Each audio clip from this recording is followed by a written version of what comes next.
Welcome back to another video. I just had to do this video all over again because my mic wasn't working, so I have to say everything all over again. But it's going to be a short video. But before I get into the video, happy Thanksgiving to everyone in America. If you're not from America and you do celebrate it, then happy Thanksgiving to you.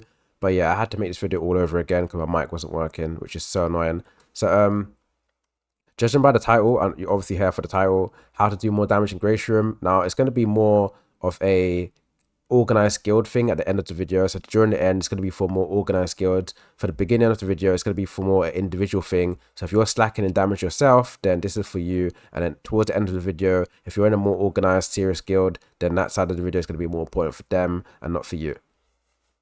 So I want to go into the relics first, because the relics are the most thing what people kind of get confused. I think people get confused on how to use the relics. It is slapping any relic and hopefully it works. No, you could do that. Actually, don't do that.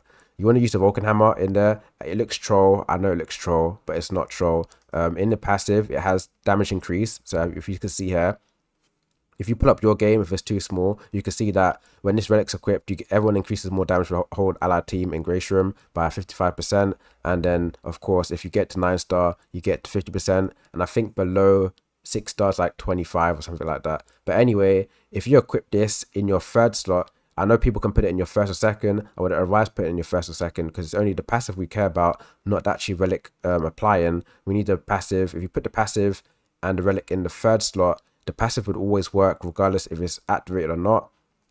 So again, Vulcan Hammer is really strong in Grayshroom because you get more damage, and as you level it up, it gets more damage. Or it makes your whole team way more stronger because 35% or 50% is kind of huge for a damage increase. So please use the Vulcan Hammer and put it in the third slot, and you're going to be doing more damage already. So that's the first part. The second part is if you don't have the red relics, like these good ones, so you don't have, if you're using Val and you don't have the bow and arrow and scythe, and you're using like these other synergies that don't have the damage increase, I'd advise people using the Blaze of Chaos and the Lantern. The Blaze of Chaos is going to provide you more survivability. So again, it's going to give you 1 stack of Holy Shields if you have it under 5-star. And if you have it on 5-star, it's going to give you 2 stacks of Holy Shield per ally. So again, the survivability is going to be more higher, allowing you to do more damage. And then, as you can see here, the Lantern is one of the best purple relics in the game. It's going to drop the enemy's defense by a few. I don't know how much you have it on, but it's going to drop it by a few. And then it's going to also drop the cooldown on your next relic in front of it. So relic 2 is going to be decreased to a certain amount, so it can be applied more early. So you want to have this first, activate this first, then Blaze of Chaos, then have Vulcan Hammer at the end. If you don't want to use Blaze of Chaos, again, use any relic you want to use. If it's red, if you're Valb, use the scythe or the bow to increase the damage, because that's obviously increased damage way better than the Blaze of Chaos. So yeah, Lantern's really strong to drop defense and drop your cooldown on your next relic, and then Blaze of Chaos for the survivability, and then the Vulcan Hammer for damage. It doesn't have to go off, it just has to be in the third slot in your relics, in your relic, I don't know what you want to call it, your relic holder. Yeah, that, let's just call it that. Okay, next is Atropos. Atropos is the main staple for your team. Most people don't care about Atropos correctly, so I'm going to tell you how to do Atropos correctly. The first thing you want to do is have her on the full Empire attack, nothing else but attack. I don't want to see dodge, I don't want to see reflect trait. I don't care about her trashy what do you call it, her rune synergy. We don't care about this. If you can get this on full attack, then great on you, you're a lucky person. If you can't get full attack, don't even bother. Don't do something like this. This is what I mean. Do not do this. This is just, it's kind of brain dead if you do this. Don't do this. This is just brain dead. You want to get the 40% so you do more damage. This is brain dead. Don't do this either. This is also considered brain dead. Don't do nothing like this. This is brain dead. How you want to do it is you want to have four Empire attack runes. You want to have the whole set. You want to have it like this. You want to have the whole thing online. You want to have them all at 80. If you can have higher, then have higher, but all at 80. And so you get the increased 40% attack. You want to have this. The reason why you want to have this is because the more stronger, or not more stronger, the more high attack Atropos has, is the more damage everyone's going to do in your team, because her ultimate and second ability applies off her attack. And as you can see here, she gives everyone an attack boost for 1 round based off 40% of her attack. The higher her attack is, the higher the damage everyone else is going to do. So again, she's like the beacon of the team. If she's trash, your whole damage in your team is going to kind of be trash. So have this on 4 Empire attack, and that's it. Don't even change it, even outside of Grayshroom. Always have it on this. This is the best one you want to have. And then you want to have red talent. Again, a lot of people don't put red talents on Atropos because they think that, oh, because she doesn't attack, yeah, there's no reason to. It's like people back in the day on Pokemon, they never used Protect, but as they got more smart over the years, they used Protect. This is the exact same thing. You need to put red talents on Atropos so she has more attack. This attack right here, we're going to round it to 87,000. 87,000 with red talent. If you look at someone else that don't have red talent, like my Bella, she has 43,000. So again, you just lost another 40,000 attack. So people that don't use the runes and the red talent, you just lost out an 80,000 attack. That's crazy. So again, have the red talents. You don't have to have the second row. The second row is quite expensive. You need like 24,000 red gems. These red gems are too expensive. Like, they're way too expensive to even get to put on one person. So make sure you get the first line. The first line is super cheap. You just need 12k. That's it. Anyone can get 12k. Put it on Atropos. Is it 12k? No, it's not on 12k. Sorry, it's 6k. Anyone can get that. 3k per line and get that on Atropos. So you get the extra 40%, giving you 87,000. And that's automatically her being stronger, and your team's already stronger. And the next thing you want to have is your red weapon. Again, a lot of people don't use the red weapon on Atropos. It's because they feel like because she doesn't attack, it's useless. No, the red weapon is more important than Atropos than anyone else. If she can have more high attack, that means your team can have higher attack. So if you're going to put her on attack or on your team, make sure she has the red weapon. And then the refinement, make sure the refinement is actually the correct one. So don't have it on 15, don't have it on 13.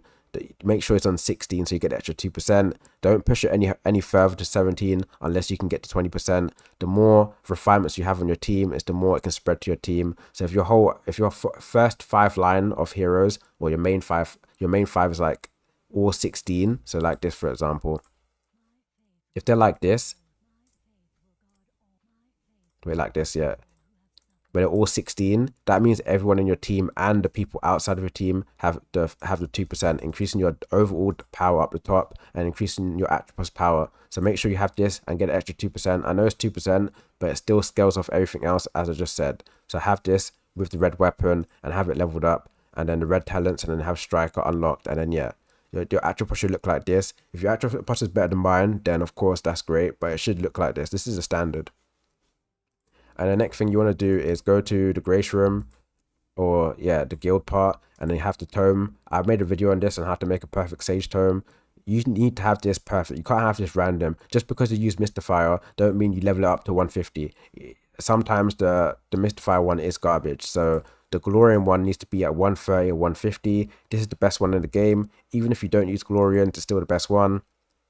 And then the Feels is pretty good. The Val's pretty good. I use Doom, so I put Doom. But the Val and the Feel is the best one. I think the Feel is the second best. And Glorian is the first. And then Val, Avengers, the Doom, the Mystifier. So have it like this if you can. But if you don't use Doom, then you want to have it a bit different than mine. But yeah, you need this to have leveled up. I have a video I made 3 weeks about it on how to get more damage on this to make you do more damage everywhere else in the game. And then the more important part, this is for the organized guilds. Like I said before, only organized guilds can do this. So for example, if you can look at all these buffs at the bottom, you can see that I have damage increase, and I have what is this, cure rate. That's trash. You don't care about cure rate. The chapter bonus gives everyone in your team, I keep saying the team, chapter bonus gives everyone in your guild more damage, and if you can get the correct ones unlocked, it will give everyone in your team less time to work on a single boss. So for example, we're working on the Doom one right now because Doom one gives more damage. We don't care about this. This is trash. We don't care about the crit res. We don't care about that. That's trash. And we don't care about the cure rate. That's also trash. What we do care about is the 100% damage boost. This is really important for your guild. If your whole guild can get 100% damage boost per boss, that means you're going to be using less tickets and wasting time. So again, please try to look at the boss above the bosses to give you more damage. A trash one, for example, is the Glorian one. Just because you're a Glorian, you shouldn't attack the Glorian one because it has nothing up there. Sometimes it can, on some chapters it can be good, but for this chapter it's terrible. It has 100% cure rate, 100% reflect boost, and then it has dodge rate. This is all trash. We don't need any of these. These are not going to spike our damage at all. Maybe for the Doomsdays it might spike the damage, but again, it's still trash. You don't want that. This one, for example, is okay. It has cure rate, that's trash, but on the second one, it has 100% crit rate. This is really good, especially for ethereals. This is really good, but for everyone else, allowing other people to crit increases their damage, because we know when someone crits, they do more damage than usual. So this is really good to get. And then you have the reflect rate. We don't care, it's trash. And then if you look at the bottom, this is exactly the same thing. It has 100% damage boost, really good. We want that. And it has trash, and it has trash again. So again, when you are in a more organized guild, you should tell people, maybe in your Discord or whatever, to actually attack the correct bosses to give you more attack. Then attack the trash ones with the tickets, with the spike on top of your tickets. So again, you don't want to use your tickets raw. What I mean by raw, you don't want to have no boost on your tickets and then attack someone that is already strong, taking you a longer time to kill them. You all want to work on one boss, like for this one, for example, or this one down here. We don't have Mr. Fire, so we don't attack it. Mr. Fire is a bit hard, but we have more Doom players in our team, or guild. Sorry, you want to get this to damage boost and then move on. So again, when you are in a more organized guild, get that sorted, and you're going to be doing more damage, and that's it. I don't think. Oh yeah, I left out one more thing. The spells are quite important. I put Atropos at the back, like I mentioned. Did I mention that? I think I mentioned that in my other video when I was muted. I put Atropos at the back because I want her to survive. The reason why I want Atropos to survive at the back, I know she's tanky and she could be at the front line, but if I lose one person in the front line, it doesn't matter. As long as Atropos is alive to go through more rounds for her to apply attack boost, would make the overall damage really high. And the front line has damage reduction. So of course I'm not actually using this against her. But if I was playing against Emily, for example, I'll put the magical defense, so she cannot just one-shot my team. And then I have the attack boost at the back line. Atropos has the attack from everything I just mentioned, from the relics, from the weapon. You know what I'm trying to say. It has all of that. The Vulcan one from the hammer, and then she gets a 20% at the back. This is really good. It makes her damage super high. There is other ones you can use, like this one, for example, but my what's her name, my Doris isn't strong enough, and the reason why I'm not using this one is because it gives 15 attack boost for people. So I have to do something like this, for example. This right here would get me killed. I know it does a lot of damage, but it will get me killed. If she dies and she dies, then the whole team's going to be doing lower damage anyway. So I have her at the back so it can do more damage. And then again, there's other ones down here you could use. It depending on who you're fighting against or what you're using.